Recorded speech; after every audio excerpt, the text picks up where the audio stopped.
Good morning friends. तर मी कविता माझ्या mini ब्लॉगमध्ये तुम्हा सर्वांचं खूप खूप स्वागत करत आहे. तर तुम्ही बघू शकता शिव इथे रेडी आहे, कारण शिव जाणार आहे स्कूलमध्ये आणि तो खूप हॅप्पी आहे, कारण आज आहे 14 नोव्हेंबर म्हणजेच बालक दिन आणि त्याच्या स्कूलमध्ये छोटासा प्रोग्राम आहे. तर तो त्याच्यासाठी रेडी झाला.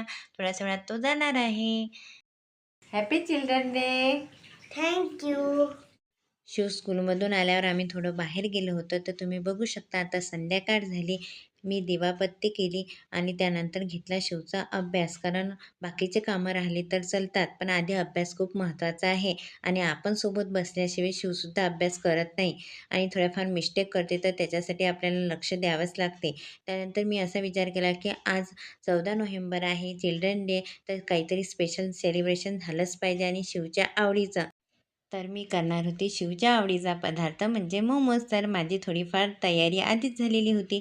त्यासाठी मी चिरलेला गोबी आणि चिरलेला गाजर रेडी ठेवलं होतं आणि आता मी कणिक मळत आहे, कारण मी मैद्याचे मोमोज करत नाही. शिवला कणकीचे मोमोज पण फार आवडतात. तर मी इथे एका कढईमध्ये तेल घेतलं, जिरं, मोहरी आणि आपले नेहमीचे मसाले, नंतर चिरलेला गोबी आणि चिरलेला गाजर.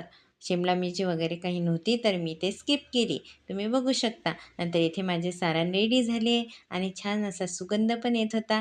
तर सारण तर रेडी आहे आणि इथं कणिक पण सुद्धा मळलेली आहे. पण त्यानंतर मला दिला शिवने आवाज, कारण शिवला काही मम्माशिवाय करमत नाही आणि मम्माला काही शिवशिवाय करमत नाही, असं आमचं बॉन्डिंग आहे. तर शिवला खेळायला मम्मा पाहिजे होती. तर म्हटलं शिव आधी मोमोज करू ना, तुझ्यासाठीच करत आहे ना. तर शिव झाला रेडी.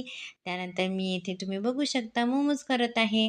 माझे बऱ्यापैकी मोमोज रेडी होते आणि शिवसुद्धा वाट बघत होता. तर म्हटलं लवकर लवकर करावे आणि शिवला द्यावे. तर तुम्ही फायनली माझे मोमोज रेडी झाले. मी असा आकार देते मोमोजचा, तर तुम्ही कसे देता नक्की सांगा. आणि इथे बघा शिव छान एन्जॉय करत मोमोज खात आहे, कारण शिवला ते आवडतात. नंतर माझे सर्व मोमोज करून झाले. तर तुम्ही बघू शकता या मोमोज खायला. नंतर मी पण टेस्ट करून घेतली, तर छान असे मोमोज झाले होते.